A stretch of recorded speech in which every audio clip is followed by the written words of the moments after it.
And welcome to an alternative edition of Ben's Junk. Gotta get Ben's Junk any way you can. So as of the date of this video going public, it'll be within a few days of the anniversary of the Max Headroom hijacking incident. Now, it's not a major anniversary this year or anything, but the time seemed right to show off the effect that the hijackers used to create Max's voice. And we have discussed this on Archive before, but I've never demonstrated it. So the hijackers used a distortion effect called ring modulation to create the voice.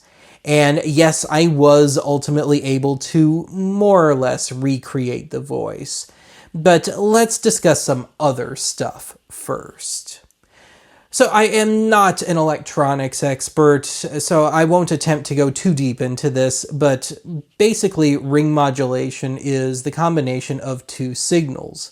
One being a, if you will, natural signal, and like a musical instrument you can plug in, or your voice via a microphone. And then the other input being a sine wave, or some sort of control. Combined, they create a certain distortion. And yeah, it is actually a good bit deeper than that, but that's the really, really dumbed down version of it. So as for today's items, this episode was going to be about a DIY ring modulator kit put out by Synthrotech. Of course, if you've watched Archive long enough, you know that no matter how much I try and work on it, I have zero talent for soldering.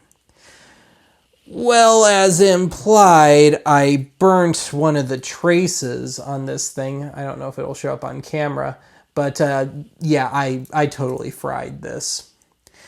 And also I noticed that some of my soldering has already come off. And also, I never bothered to remove my tape to mark which which wire goes where. But if nothing else, this is a good basic visual representation of a ring modulator. So I've got 3 1/4-inch adapters on here. And yeah, it goes in order. So we've got the input for your natural source, your sine wave control, and then the output of the combined signal. And then, hence the name ring modulation, we've got a ring of diodes all pointing in the same direction, kind of circling the wagons there. So let's take a cut here and we'll take a look at what wound up being Plan B. This is the first guitar effects pedal that I have bought since 2003 or so, and that would have either been my Morley wah pedal or my cheap generic volume pedal, both of which I still have. But in 2004, I first heard Roy Buchanan, the late great blues, rock, jazz, country guitarist. He played a little of everything. And Roy, save for the occasional delay pedal just in the last year or two of his life, did not use effects. But he got some of the most unholy sounds you could imagine out of an electric guitar. And this spurred a major macho streak in me. And save for the occasional use of a volume pedal, I stopped using effects completely and started playing my cheap single pickup, zero toys, solid body Gretsch Electromatic for almost all of my lead guitar stuff. And the only reason I kept using the volume pedal was because my short, stubby-ass little fingers couldn't reach the volume knob while playing. So as such, either I had to play extremely slowly so I could, pluck a note and then reach down and do a volume swell, or I could just use a volume pedal. The latter was just a teeny bit more practical. But anyway, my newfangled pedal is the Coolmusic Modulator Multi-Effects pedal. And this is the only pedal I can think of offhand, at least, that I've ever used that requires you to use an AC adapter. So no batteries here. And this is also the only pedal I've ever used that has a mix setting. So I guess you could go half and half and have kind of half pure tone and then half processed tone going on at the same time. And yeah, because it's usually all or nothing with this stuff, and I think I kind of prefer it that way. But anyway, there are 11 voices on here, if you will, and 5 of which I already had by way of one of those old Dan Electro guitar pedal, 10 pedal gift set deals that my folks got for me for Christmas one year in the late 90s, I think. But anyway, getting back to this, save for the tremolo effect, top center, I think I prefer my old standalone pedals.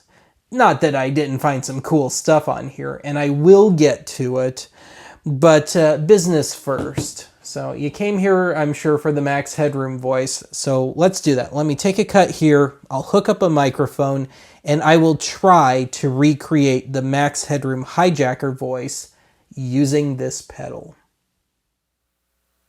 So this segment's going to probably be a little on the hissy and buzzy side, and let me explain why. So I've got 2 microphones going at the same time right now, both Shure SM57 dynamic mics, super common mics. One is just on a mic stand as I would normally talk into it. And then the one in my hand, and you'll hear some good handling noises, I'm sure, is going to the effect. Both of these mics are going on to my field recorder and then onto my camcorder. The preamp in my camcorder is kind of hissy at the best of times, and when I'm using a high noise mic like an SM57, it makes things considerably worse. So that's why this one's going to probably sound a little off here. Anyway, I have found that I get closest to the sound of the Max Headroom hijacker when I have the depth all the way down and the speed all the way up. And so I guess I should try and get into character here, show off my superior acting skills. Before I do, actually, I should note that I've deduced that the hijacker had kind of a high nasally voice, or at least affected one for the hijacking. So he kind of sounded like this. So when I use that voice in tandem with this, we'll see how close I can get. Now, bear in mind that part of the flavor of that sound also comes from all the analog gear and the broadcasting and stuff. But yeah, this is pure, so to speak.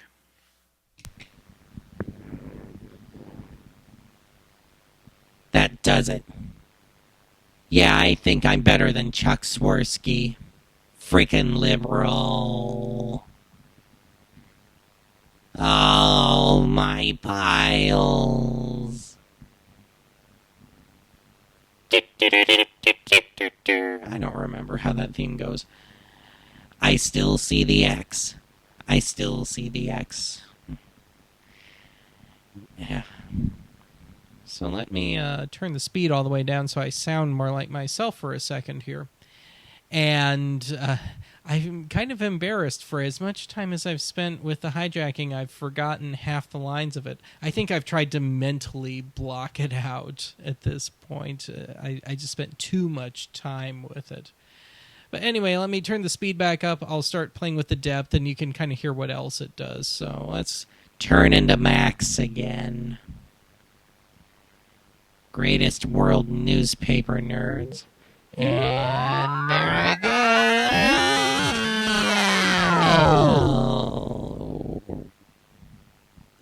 Of course, I have to create my own effect. That's just me dropping my voice. I'm not actually the pedal doesn't have that much sway. All right, I can mix myself out more or less completely and turn myself truly back into myself. So now this is just volume. Turn myself way down and all the way back up. Am I better than Chuck Swirsky? No, I'm not. So anyway, that takes care of the truly business end of things here. So let me take another cut here, and just in the name of completeness, I want to grab my Gretsch Electromatic, my trusty old guitar, grab the amp. I'll run it straight through the field recorder and onto the camcorder, and I'll go through the other 10 settings on here and try and do so fairly briefly. All right, once again, we're going to have kind of a crappy sounding segment here. So I'm still talking into the SM57. I've got the amp just running out the headphone to the field recorder and onto the camcorder. It's going to be kind of buzzy and it's not going to sound quite right. Actually, this is normally a very good sounding amplifier, just not when it's DI'd. So anyway, the ring modulator was actually the last effect. So let's just take these in reverse then. So the one before ring was rotary. And of course, once upon a time, guitarists would run guitars through Leslie speakers, organ speakers. Unfortunately, this just sounds kind of drunk, and that really applies to about half the effects here. So let me just... largely, I'm just going to be noodling and picking chords as I go along. I'm not going to play much of anything per se. So let me just strum a little here.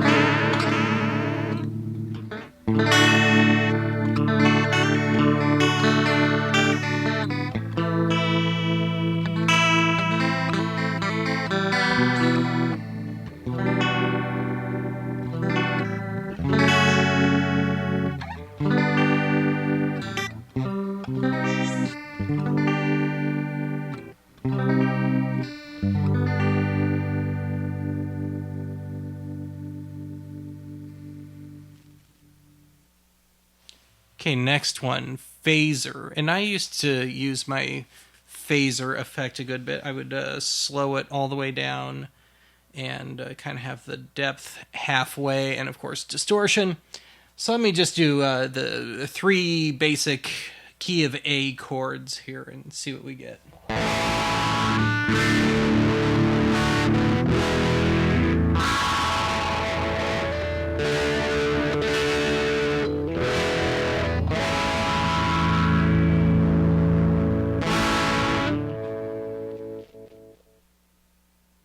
Okay, next one. Tremolo flanger. So two for the price of one, I guess.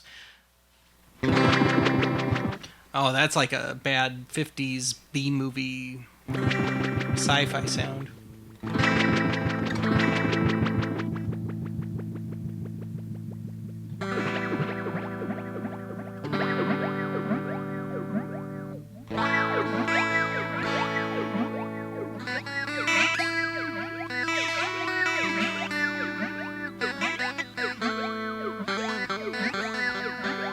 Yeah, that's just awful. All right, let's just move on to the straight flanger. And that thumb on the tape reel sound. That Doobie Brothers Listen to the Music bridge sound.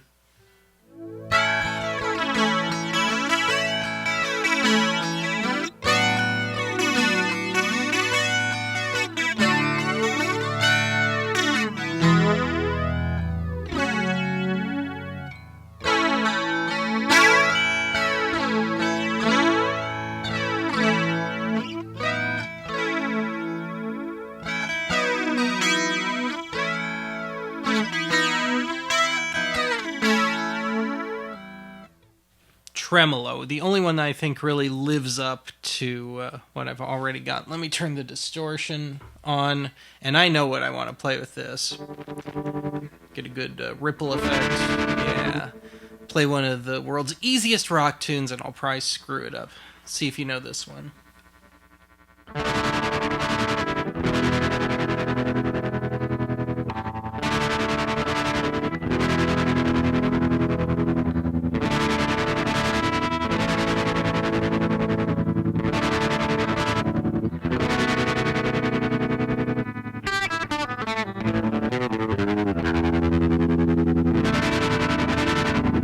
Yeah, I knew I'd screw that one up.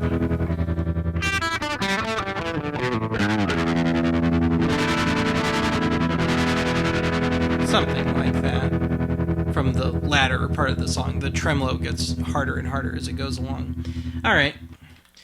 This should be interesting. Vibrato, because I am so used to shaking the notes when I play them, and of course, yes, I wasn't joking earlier. This is my Electromatic. I'm one of those guitar players that is always shaking notes, so I will not do that here. And this is just going to sound drunk. I know it. Yep.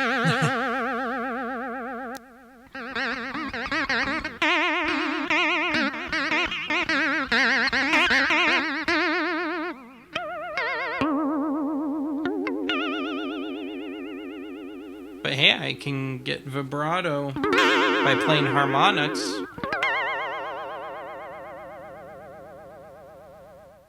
All right, chorus. Slow it down. Yeah.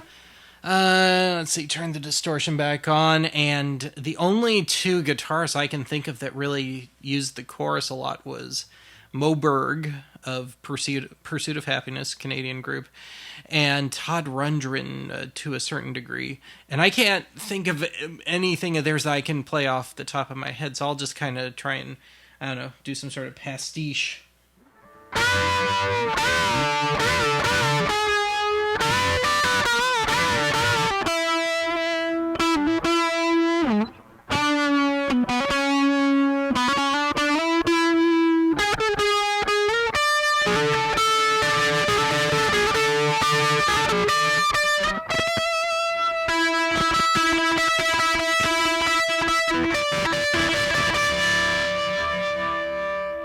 And it sounds nothing like either of them, but oh well. Detune, and this was disappointing. I was hoping I could do a good controlled detune and like go down a minor third or something and do kind of a fake harmonized guitar part. But no, it's just another drunk sounding thing.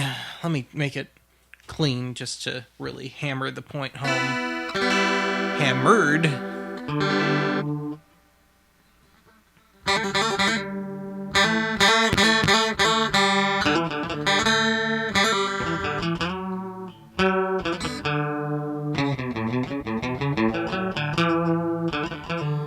And that's with everything cranked all the way. And when I try and mellow it out, it just sounds slightly out of tune more than anything else.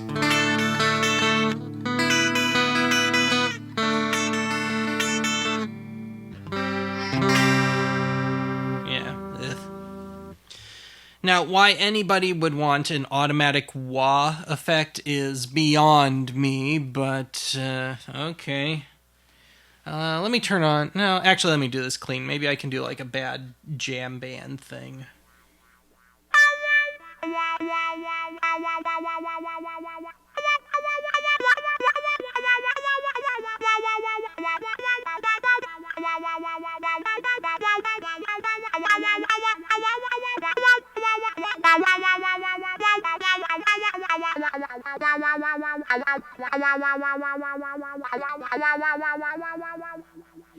Yeah.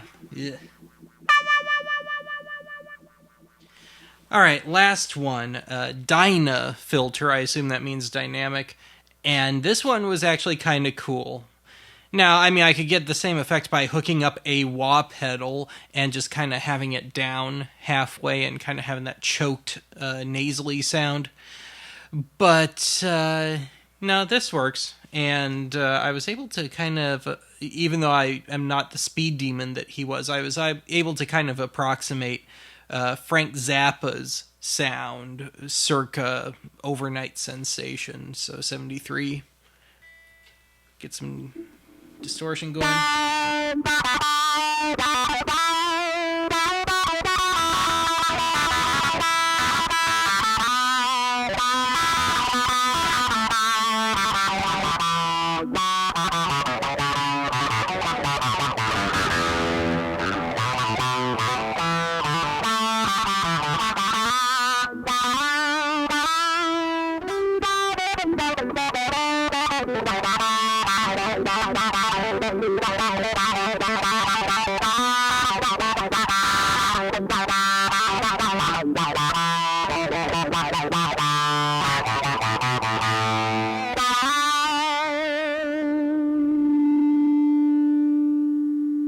A little fake feedback going on there too. Yeah, that's probably my favorite effect. I don't think I'll ever use it on any of my own stuff unless I'm shooting for a pastiche. But yeah, there's a rundown of all the effects. And I am truly going to quit now before I embarrass myself anymore. So that is it for today. I will talk to you again soon.